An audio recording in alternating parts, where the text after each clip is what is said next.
তেলের পিঠে। শীতের সময় আমরা নানা রকম পিঠে খেয়ে থাকি। আজ আমি বানাচ্ছি অতি সোজা তেলের পিঠে। আর এদিকে চলছে বাঁধাকপির পকোড়া।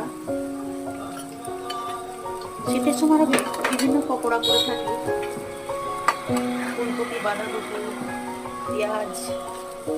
তো আজ আমি করছি বাঁধাকপির পকোড়া। বাঁধাকপি পকোড়া করার জন্য তেমন কিছুই লাগে না। এক ফালি বাঁধাকপি, একটা আলু কুচিয়ে, একটু বেসন, একটু চালের গুঁড়ো, একটু ময়দা, স্বাদ মতো নুন আর লবণ দিয়ে ভালো করে মেখে তেলে ভাজা করা। এখন এই ব্যাটারটাকে আমরা তৈরি করে নেব। প্রথমে সুজিটাকে হালকা গরম করে নিতে হবে। তারপর এর মধ্যে আমরা দিয়ে দেব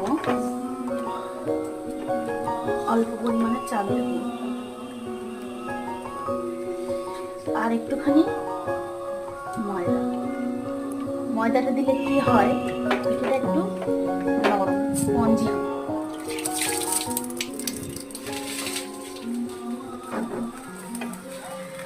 তার মধ্যে দিয়ে দেব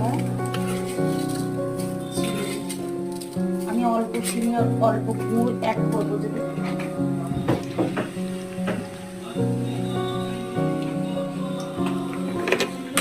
গুড়টা অ্যাড করবো এই জন্যে কালারটা যাতে একটু ভালো আসে।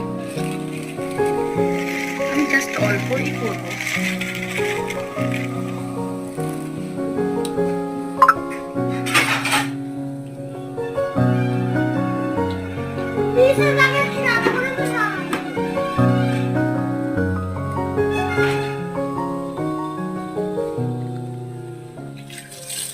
প্রিপারেশন আমার আগে থেকে নেওয়া ছিল না, হঠাৎ করে বাচ্চারা বললো, সেই জন্য তড়িঘড়ি প্রস্তুতি নিতে হচ্ছে।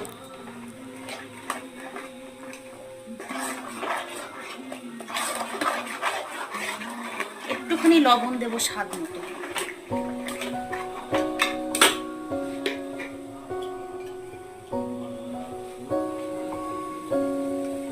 কেউ এই পিঠেটার মধ্যে কালো জিরে অ্যাড করে, কেউ আবার না। আমি এতে কালো জিরে দিচ্ছি না।